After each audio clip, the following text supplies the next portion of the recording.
오늘 하나님의 말씀은 마가복음 9장 17절에서 29절 말씀입니다. 마가복음 9장 17절에서 29절입니다. 제가 여러분들을 대신해서 봉독할 때 여러분도 같이 읽었으면 좋겠습니다. 17절부터 29절입니다. 신약성경 68페이지에 있습니다. 하나님의 말씀입니다. 경청하십시오. 무리 중에 하나가 대답하되 선생님, 말 못하게 귀신 들린 내 아들을 선생님께 데려왔나이다. 귀신이 어디서든지 그를 잡으면 거꾸러져 거품을 흘리며 이를 갈며 그리고 파리해지는지라. 내가 선생님의 제자들에게 내쫓아달라 하였으나 그들이 능히 하지 못하더이다. 대답하여 이르시되 믿음이 없는 세대에 내가 얼마나 너희와 함께 있으며 얼마나 너희에게 참으리요. 그를 내게로 데려오라 하시매 20절 이에 데리고 오니 귀신이 예수를 보고 곧 그 아이로 심히 경련을 일으키게 하는지라. 그가 땅에 엎드러져 구르며 거품을 흘리더라. 예수께서 그 아버지에게 물으시되 언제부터 이렇게 되었느냐 하시니 이르되 어릴 때부터니이다. 22절 귀신이 그를 죽이려고 불과 물에 자주 던졌나이다. 그러나 무엇을 하실 수 있거든 우리를 불쌍히 여기사 도와주옵소서. 예수께서 이르시되 할 수 있거든이 무슨 말이냐. 믿는 자에게 능히 하지 못할 일이 없느니라 하시니 24절 곧 그 아이의 아버지가 소리를 질러 이르되 내가 믿나이다. 나의 믿음 없는 것을 도와주소서 하더라. 예수께서 무리가 달려와 모이는 것을 보시고 그 더러운 귀신을 꾸짖어 이르시되 말 못하고 못 듣는 귀신아, 내가 내게 명하노니 그 아이에게서 나오고 다시 들어가지 말라 하시매 귀신이 소리 지르며 아이로 심히 경련을 일으키게 하고 나가니 그 아이가 죽은 것 같이 되어 많은 사람이 말하기를 죽었다 하나 예수께서 그 손을 잡아 일으키신 이에 일어서니라. 28절 집에 들어가시며 제자들이 조용히 묻자오되 우리는 어찌하여 능히 그 귀신을 쫓아내지 못하였나이까. 이르시되 기도 외에 다른 것으로는 이런 종류가 나갈 수 없느니라 하시니라. 아멘. 오늘 불가능한 문제를 우리가 극복하려면 어떻게 해야 되느냐. 우리가 삶 속에 살다 보면 여러분의 애기치 않는 어려움 가운데 우리가 처하게 되는데 이러한 난처한 상황 속에서 우리가 어떻게 해야 되는지 오늘 본문이 우리에게 교훈하고 있습니다. 우리는 이 사단과 눈에 보이지 않는 영적 전쟁을 치르고 살아가는 사람들입니다. 우리가 언제나 주의하지 않고 세상 일에만 몰두하다 보면 사단의 공격에 치명상을 입을 수도 있습니다. 그래서 성경은 자주 우리에게 늘 깨어 있으라 그렇게 말해요. 많은 주님의 말씀 가운데 또 주의 종들이 선포하는 많은 말씀들 가운데 가장 많이 하는 말이 깨어 있고 기도하라는 거 아니겠습니까? 그래서 우리의 싸움의 대상이 사단이라는 것을 성경은 이야기하고 있습니다. 여러분, 예수님이 높은 산에 올라가서 그의 모습이 변형되었을 때 이 세상에서 하늘의 영광을 취하는 것이었습니다. 높은 산에는 인간의 소리가 전혀 들리지 않았고 사단의 공격도 없었습니다. 오직 하나님의 영광과 거룩한 하나님의 음성과 하나님이 주시는 영적 감동으로 충만했습니다. 거기에는 영적인 침체도 없었고 질병도 없었고 심지어 이미 죽었던 모세와 엘리야가 나타나 예수님을 섬기고 있었습니다. 그러나 예수님은 거기에 오래 머물 수가 없었습니다. 베드로와 야고보와 요한 외에 9명의 다른 제자들이 지금 산 밑에서 사단과 치열한 영적인 공격에 시험을 당하고 있었기 때문이었습니다. 남은 9명의 제자들은 귀신 들린 아이를 고쳐주지 못함으로 말미암아 서기관들에 의해서 비난과 조롱을 당하는 무기력한 모습을 보였습니다. 마가복음 6장에 여러분 예수님께서 둘씩 제자들을 파송하시면서 이미 그들에게 귀신을 쫓아내는 권능을 주셨고 또 병을 고치는 능력을 주셨어요. 그래서 그들이 나가서 복음을 증거했을 때 귀신이 나가는 놀라운 일들이 일어났어요. 그런데 이미 이러한 일들을 행한 제자들이 어찌하여 이러한 무기력한 상태에 빠지게 되었는지 놀라움을 금할 수 없습니다. 예수님께서는 이런 제자들의 모습을 보시고 믿음이 없고 기도를 하지 않는 결과라고 이야기하는 거예요. 이제 당신의 십자가 순환이 얼마 남지 않는 이 시점에서 이렇듯 불신앙과 영적 무기력을 보이는 제자들을 보시면서 주님은 심히 안타까워하셨습니다. 이는 당시 이 마가복음의 1차적인 독자였던 이 로마교회의 핍박을 당하고 있는 바로 로마교회의 성도들이 신앙적인 무력감에 빠져서 로마교회 성도들이 생명력을 잃어버렸어요. 또 그래서 이 믿음과 기도로 재차 그들이 처한 시련을 극복하도록 격려하는 것입니다. 이 본문에 보면 여러분 도저히 상상할 수 없는 어떻게 그런 병을 앓고 있는 사람이 있을까 할 정도로 아주 심한 중병에 걸린 아이가 있습니다. 귀신이 들렸어요. 보지도 못하고 듣지도 못합니다.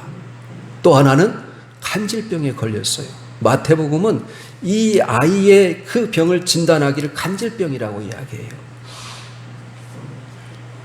그래서 그 아이를 데리고 예수님께 찾아왔지만 예수님이 변화산상에 지금 올라가 있지 않습니까? 이 9명의 제자들이 아무리 노력해도 이 아이를 고칠 수가 없었어요. 이런 불가능한 상황을 극복하려면 또 제자들의 이 무기력한 상태를 영적인 침체 상태를 극복하려면 어떻게 해야 할까요? 오늘 성경은 3가지로 우리에게 해답을 줍니다. 첫째로 예수님 앞에 문제를 가지고 나올 수 있어야 된다는 거예요. 오늘 여러분 19절에 보십시오. 마지막 부분에 보면은 그를 내게로 데려오라 그래요. 내게로 오라 그 말이에요. 여러분 마태복음 11장 28절에도 수고하고 무거운 짐진 자들아 다 내게로 오라 내가 너희를 쉬게 하리라 그래요. 여러분 시편 68편 19절에도 이렇게 말하면 날마다 무거운 짐을 지시는 주 곧 우리의 구원의 하나님을 찬송하리로다 그래요. 그 무거운 짐 우리들이 해결할 수 없는 그 무거운 문제들을 가지고 주님 앞에 나와야 된다는 거예요. 이 아버지는 앓고 있는 아이를 데리고 먼저 누구를 찾아왔습니까? 예수님을 찾아왔는데 예수님이 안 계셔서 제자들이 고치려고 애를 썼지만 고칠 수가 없었어요. 우리는 이렇게 주변에 어려운 상황 가운데 있는 사람들에게 사실 우리가 전도하는 기회가 되기도 합니다. 우리 교회 나와보세요. 그러면 맡겼던 문제가 풀릴지도 모릅니다. 하나님을 의지하시면 문제가 해결됩니다. 이렇게 전도하지 않습니까? 그렇지만 그들이 믿지 않는 사람이 교회에 나왔다는 사실 하나만으로 그 문제가 해결될까요? 그렇지 않습니다. 물론 그들이 교회에 나와서 하나님을 찾고 경험할 수 있다면 그 문제를 해결을 받을 수 있습니다. 그러나 교회에 나왔다는 그 한 가지 사실만으로는 그 사람이 갖고 있는 이 문제를 해결할 수는 없는 거예요. 그렇다면 이 교회의 책임이 무엇입니까? 바로 하나님을 경험하게 해주는 것이라 믿습니다. 왜 예배를 드립니까? 왜 우리가 하나님을 찬송하고 간절히 하나님 앞에 기도합니까? 왜 성경 공부를 합니까? 왜 우리가 알파와 제자 훈련 같은 많은 프로그램을 도입해서 교회에서 운영하고 있습니까? 하나님을 경험하도록 도와주는 것입니다. 그래서 이 성경 공부의 초점을 단순히 우리가 지식을 획득하는 것으로 끝나면 이것은 가장 해로운 것이 성경 공부예요. 왜냐하면 지식은 사람을 교만하게 합니다. 알고 있다는 사실로 사람들을 판단하게 되어 있기 때문에 그렇습니다. 그래서 교회는 바로 하나님을 체험해 줄 책임이 있습니다.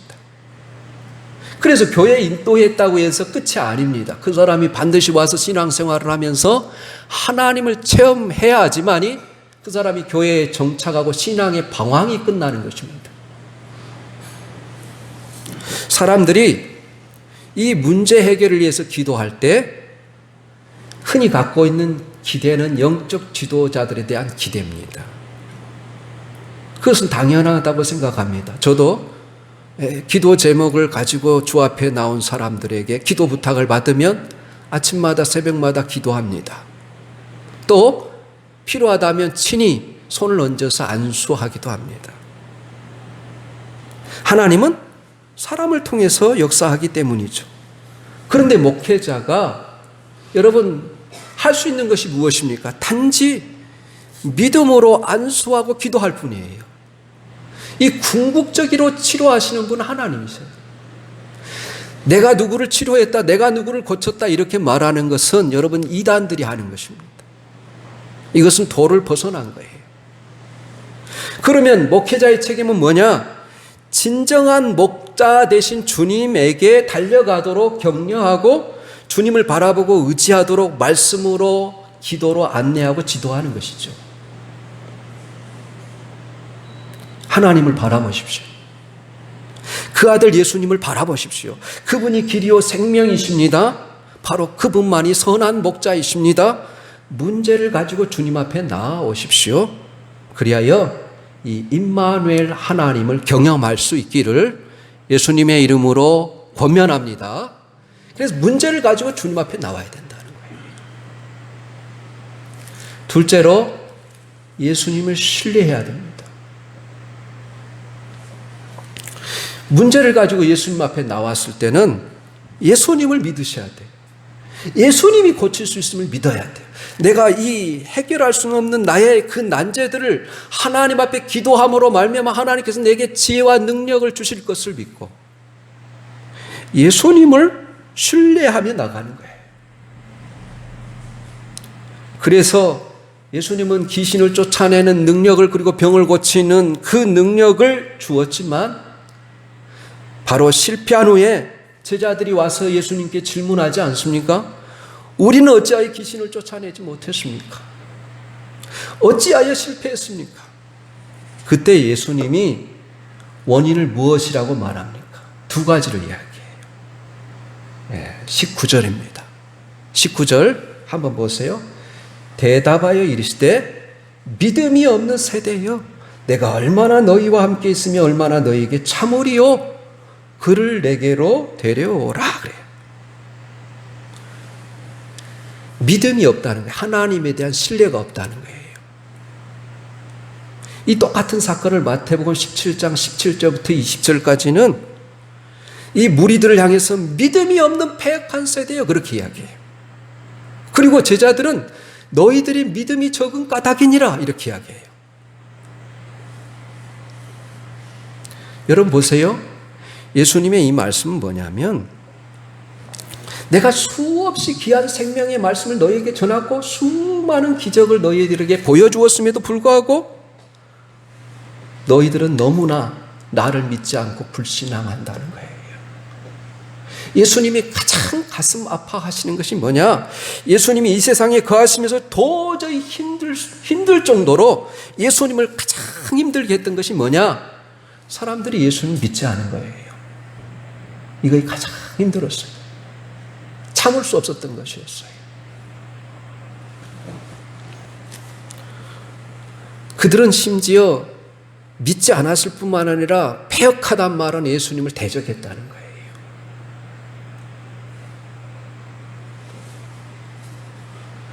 그런데 제자들 향해서는 믿음이 없다고 말씀하시지 않고 믿음이 적다고 이야기해요. 왜 그럴까요? 여러분, 예수님을 위해서 그들의 모든 생업을 다 포기하고 예수님을 따르는 사람들이 어찌 믿음 없이 주님을 따랐겠습니까? 여러분, 잘 나가는 직장을 포기하고 주의 종이 되겠다고 신학을 하는 사람이 어찌 믿음이 없이 그것을 그냥 쉽게 결정했겠어요? 오늘 우리가 믿음이 있기 때문에 이 코로나의 위험한 상황 가운데도 심각한 상황 가운데도 주님 앞에 나와 봉사하며 예배하며 섬기지 않습니까? 오늘 예수님은 제자들이 실패한 이유는 믿음이 없었던 것은 아니지만 적었기 때문이라. 그래서 이 현장에서 그들의 능력이 나타날 수 있을 만큼 믿음이 되지 못했다는 거예요. 여러분, 기독교에서 믿음의 대상이 누굽니까? 하나님이시죠. 그리고 예수 그리스도시죠. 그리스도를 믿는 것입니다. 우리 힘으로 해결할 수 없는 그 어려운 난관에 직면했을 때 우리는 절망하고 낙심하지 않습니까?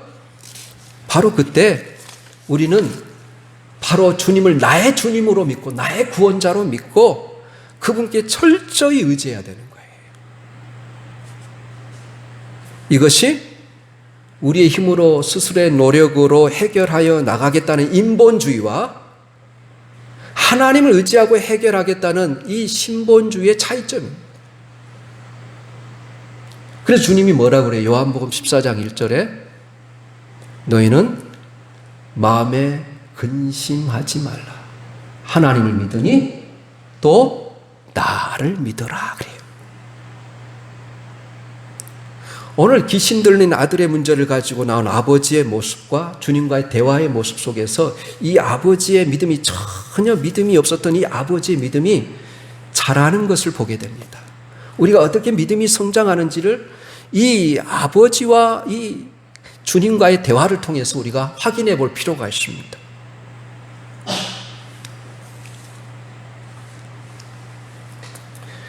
여러분, 오늘 20절입니다. 이에 데리고 오니 귀신이 예수를 보고 그 아이로 심히 경련을 일으키게 하는지라 그가 땅에 엎드려져 구르며 거품을 흘리더라.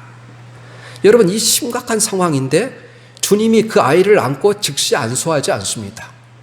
그 아이를 내버려 둔 채로 아버지와 대화를 해요.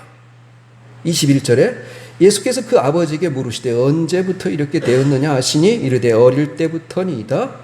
귀신이 그를 죽이려고 불과 물에 자주 던졌나이다. 그러나 무엇을 하실 수 있거든 우리를 불쌍히 여기사 도와주옵소서. 그 아이의 심각한 증상을 이야기하면서 무엇을 하실 수 있거든 우리를 불쌍히 여겨주소서 이렇게 요청합니다. 이 말은 무엇을 하실 수 있거든, 그 말은 여러분 해석이 예수님은 고칠 수도 있고 못 고칠 수도 있지만 조금이라도 도움이 될 수 있다면 무엇이든지 해달라는 그런 강구입니다. 이와 같은 강구에 예수님이 엄청나게 이 아버지를 꾸짖습니다. 뭐라고 꾸짖어서요? 23절에 예수께서 이르시되 할 수 있거든이 무슨 말이냐? 믿는 자에게는 능히 하지 못할 일이 없느니라 이렇게 꾸짖습니다. 믿음이라는 것은 할 수 있으면 조금 해달라는 것이 아니라 하나님은 믿는 자를 위해서 모든 것을 하실 수 있다는 것을 믿는 거라는 거예요. 여러분, 메시지 성경에서는 이렇게 되어 있습니다. 만일이라니. 믿는 사람에게 만일이란 없다. 만약이란 없다. 모든 것이 가능하다. 이렇게 되어 있습니다. 영어 성경에 Everything is possible. 모든 것이 가능하다. For him who believes. 믿는 자를 위해서는 모든 것이 가능하다. 예수님이요, 믿음 있는 사람을 찾습니다. 예수님이요, 신령과 진정으로 살아계심을 믿고 예배하는 자를 찾으세요. 그렇게 여러분, 예수님 시대에 믿음 있는 자가 없었어요.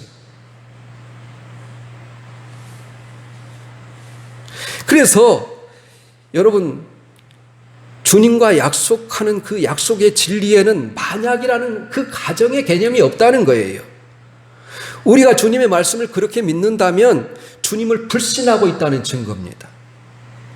여러분에게 목회자가 만일 당신이 천국에 들어간다면 이라는 가정을 하고 여러분을 대한다면 여러분이 기분이 좋겠습니까? 만약 여러분이 하나님의 자녀라면 라고 말한다면 어떻겠습니까? 이 주님에 대한 이 참된 믿음에는 이 만약이라는 개념이 없다는 거예요.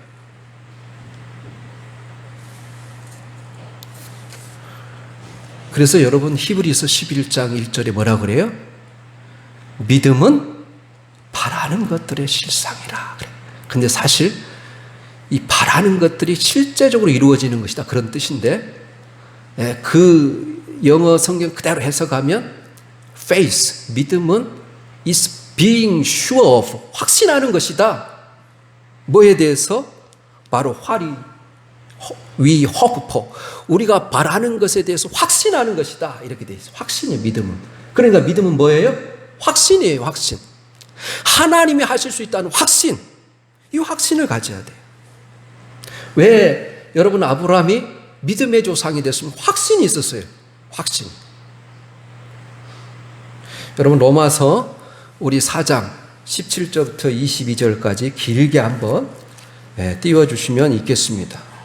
로마서 4장 17절부터 22절. 왜 아브라함이 믿음의 조상이 됐는지 기록하고 있습니다. 우리 같이 읽겠습니다. 17절부터 시작. 기록된 바 내가 너를 많은 민족의 조상으로 세웠다 하심과 같으니 그가 믿은 바 하나님은 죽은 자를 살리시며 없는 것을 있는 것으로 부르시는 이시니라. 아브라함이 바랄 수 없는 중에 바라고 믿었으니 이는 내 후손이 이가 되리라 하신 말씀대로 많은 민족의 조상이 되게 하려 하심이라. 그가 백세나 되어 자기 몸에 죽은 것 같고 사라의 태가 죽은 것 같음을 알고도 믿음이 약하여지지 아니하고 믿음이 없어 하나님의 약속을 의심하지 않고 믿음으로 견고하여져서 하나님께 영광을 돌리며 약속하신 그것을 또한 능히 이루실 줄로 확신하였으니 그러므로 그것이 그에게 의로 여겨졌느니라. 확신을 가져야지 의로 여겨지는 거예요, 여러분. 확신. 그래서 여러분 우리가 믿는 것은 상대적인 것이 아니라 상황이나 조건에 따라서 바뀌는 것이 아니라 절대적인 거예요. 하나님이 허상이나 꿈이 아니라 반드시 실현할 것이라는 걸 확신하는 거예요. 주님이 우리에 대한 죄를 이미 용서했다고 말씀하시면 용서받았다고 확신을 가져야 돼요. 주님이 우리에게 부활과 영생을 약속하셨다면 반드시 그렇게 될 줄 믿어야 되는 것입니다. 아무도 믿을 수 없는 상황일지라도 나조차도 믿을 수 없는 상황일지라도 주님은 능히 하실 수 있음을 믿는 것이 뭐다? 믿음이다. 그래서 주님이 뭐라 그래요? 믿는 자에게는 능히 하지 못할, 능치 못할 일이 없느니라 그러는 거예요. 이 꾸지람을 듣고 아버지가 즉시, 여러분 성경에는 곧 이렇게 돼 있어요. immediately. 즉시, 여러분 주저함 없이 즉시 이렇게 대답합니다. 뭐라고 그랬어요? 내가 믿나이다. 나의 믿음 없는 것을 도와주소서. 이렇게.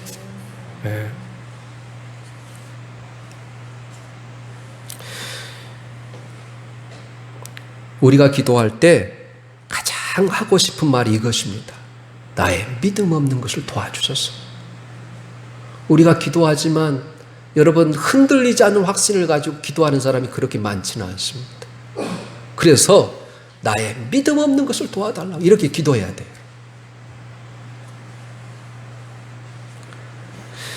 우리는 믿고 싶습니다. 그런데 우리에게는 하나님의 응답을 받을 만한 믿음이 부족합니다.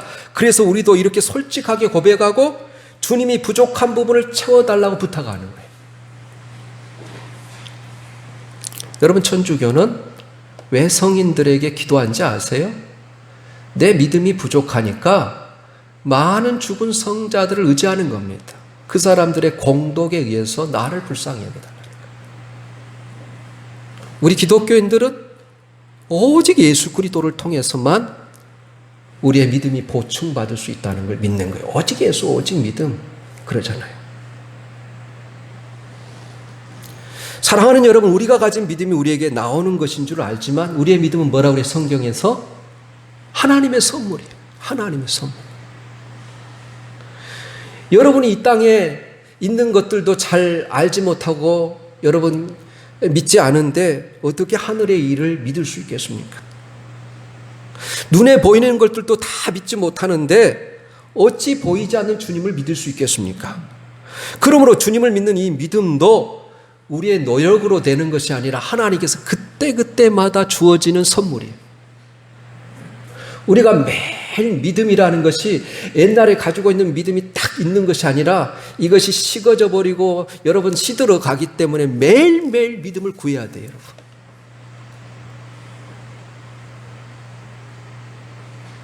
여러분, 우리 주님이 베드로가 주님을 부인할 걸 알았어요. 그의 믿음이 떨어지지 않기를 위해서 기도했다. 성경에 누가복음 22장에 그렇게 나옵니다. 그래서 우리도 아버지처럼 주여 내 믿음을 도와주시고 내 믿음을 유지시켜 주세요. 이렇게 기도해야 돼요. 이렇게 주님만을 신뢰하고 그분의 도우심을 구해야 되는 것입니다. 우리 한번 제가 역대하 말씀인데 이 말씀도 꼭 찾아볼 필요가 있지만 제가 여러분들을 대신해서 읽어드리겠습니다. 역대하 20장 20절이에요. 여호사밧이 여러분 모압과 암몬과 아람의 연합군이 조그마한 땅 유다 땅 투지파로 구성된 유다 땅을 공격해 왔을 때 여호사밧이 성가대를 조직해서 이기는 거 여러분 아시죠?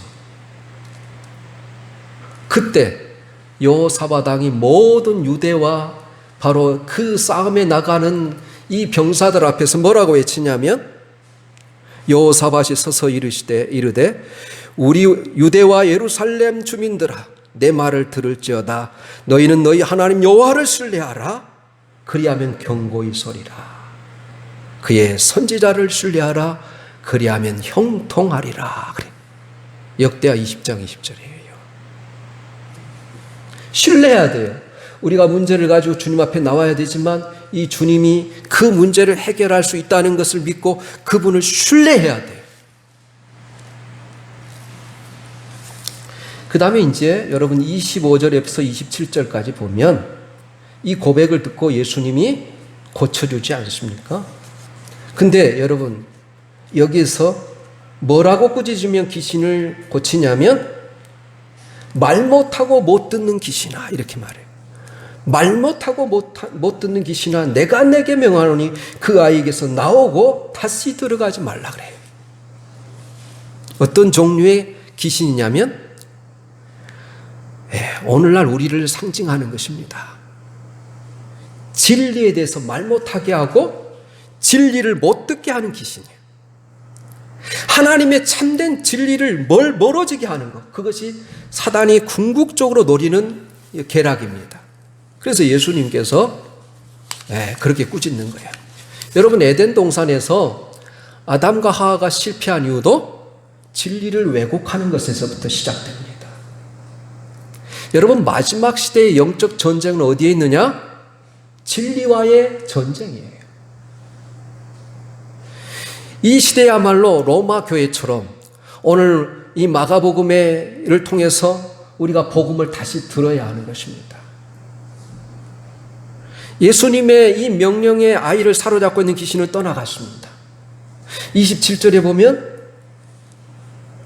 예수께서 그 손을 잡아 일으키시니 이에 일어서니라 그랬어요. 앞에 보면 26절에 죽은 것 같아서 사람들이 다 죽은 줄 알았어요. 그런데 27절에 보면 그 손을 잡아 일으키시니 이에 일어서니라. 죽었다가 살아난 것입니다. 여기서 일으켰다는 이 단어는 여러분 에게이로 다시 살아났다. 부활이라는 뜻이에요. 그런데 이 아이를 고치신 사건도 중요하지만 예수님의 목적은 어디에 있었느냐? 바로 예수님이 제자들을 집으로 데리고 가셔서 따로 나누신 이 대화가 가장 오늘 중요한 핵심입니다. 그게 어디에 있냐면 28절, 29절이에요. 우리 같이 읽겠습니다. 시작. 집에 들어가심에 제자들이 조용히 묻자오되 우리는 어찌하여 능히 귀신을 쫓아내지 못하였나이까? 이르시되 기도 외에 다른 것으로는 이런 종류가 나갈 수 없느니라 그래요. 예수님 앞으로 문제를 가지고 나왔어요. 그리고 예수님을 신뢰합니다. 그리고 여러분 예수님을 신뢰하는 방법이 딱 한 가지가 있어요. 그게 뭐냐면 기도하는 거예요. 우리가 기도하면서 하나님을 의지하는 겁니다. 기도하면서 점점 더 우리의 모든 잡념들이 사라지고 예수님을 향해서 집중하는 거예요. 그래서 예수님을 온전히 신뢰하는 방법은 기도밖에 없어요. 기도할수록 하나님을 의지하게 됩니다. 우리가 기도를 잃어버리고 기도하지 않으면 자꾸 자기의 꾀를 의지하고 자기의 생각과 자기의 경험을 의지합니다. 왜 제자들이 귀신을 쫓아내지 못했습니까? 기도하지 않아서라는 거예요. 이런 불가능한 문제를 해결할 수 있는 방법은 유일하게 기도밖에 없다는 거예요. 사무엘 체드윅은 악마의 최대 관심은 그리스도인에게서 기도를 빼앗아가는 것이다 그랬어요. 예수를 믿는 것, 하나님을 믿는 건 기도하는 데서, 기도하지 않으면 하나님을 믿는 거나 믿지 않는 거나 똑같습니다. 그래서 여러분, 이 체득이라는 사람, 악마는 기도 없는 성경 공부, 기도 없는 봉사, 기도 없는 찬성, 기도 없는 설교, 기도 없는 전도, 기도 없는 사업, 이 기도 없는 우리의 신앙을 두려워하지 않는다. 마귀는 기도 없는 우리의 노력을 비웃고 기도 없는 지혜를 경멸한다. 그러나 마귀는 성도들이 기도하면 벌벌 떱니다. 이렇게 말했어요. 여러분 기도하십니까? 우리가 하나님의 말씀을 듣고 성경 공부를 하는 것은 지적인 수준에 머물러요. 그러나 하나님을 우리 가슴으로 우리 삶에서 실제적으로 경험하는 것은 바로 기도에 있다는 것을 꼭 기억하시기를 예수님의 이름으로 축복합니다. 내 믿음이 진전이 없고 성장이 없고 무기력한 상태에서 계속 머물러 있는 이유는 뭐냐? 기도하지 않기 때문이라는 거예요. 우리가 성령의 놀라운 역사를 체험하지 못하는 이유가 뭐냐? 기도하지 않기 때문이라는 거예요. 그래서 성경에는 기도의 놀라운 증거들이 너무너무 가득 차 있습니다. 모세는 기도로 홍해를 갈랐고 반석에서 샘물이 나왔습니다. 여호수아는 기도로 아얄람 골짜기에 태양을 머물게 했습니다. 엘리야는 기도로 하늘에서 불을 내려오게 했습니다.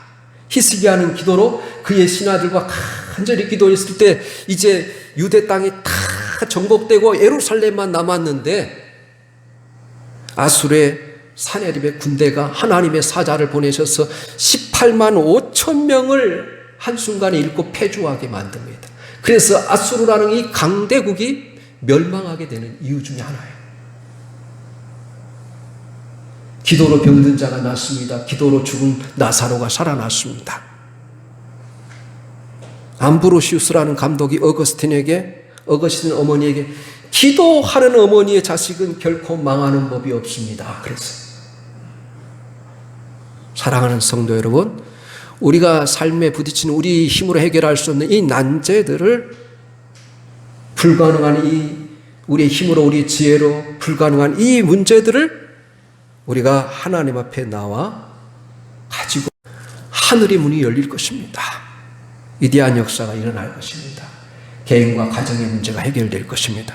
우리 모두에게 이 기도의 영성을 하나님께서 부어주셔서 하나님의 임재와 영광을 체험하는 성도들이 다 되시기를 예수님의 이름으로 축원합니다. 아멘.